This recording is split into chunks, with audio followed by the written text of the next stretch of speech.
आज के टाइम में बेटा राखड़ी पर जकी चीज है जकी बात है बा पहला वाले वर्गी कौन रही तो भी बात पर मैं बागड़ी में एक कविता सुनाऊं।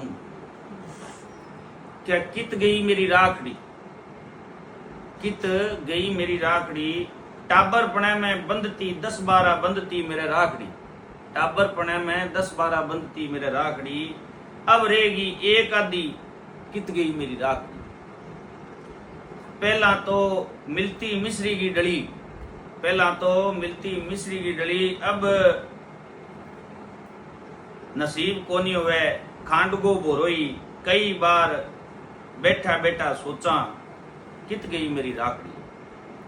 पहला तो हाथ भर जानतो लुगड़ी वाली राखड़िया, पहला तो हाथ भर जानतो लुगड़ी वाली राखड़िया सू, अब एक आधो सुआ नाली बंचो है, मन में मने ठा कोनी कित गई मेरी राखड़ी, कित गई मेरी राखड़ी।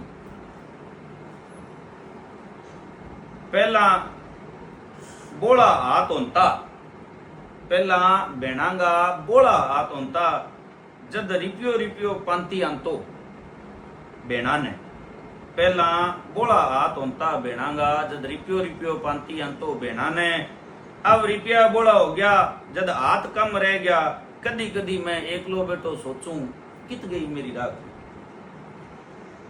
बेणा तो बीती है जीती पहला ही, बेणा तो बीती है जीती पहला ही, मौसी बुआ काकी ताई की, बेणा तो बीती है जीती पहला ही, मौसी बुआ काकी ताई की, पण अब आप के घर धंधा में उलझेड़ी है बेणा, भूलगी मेरी लुगड़ी वाली राखड़ी, कित गई मेरी राखड़ी। धन्यवाद।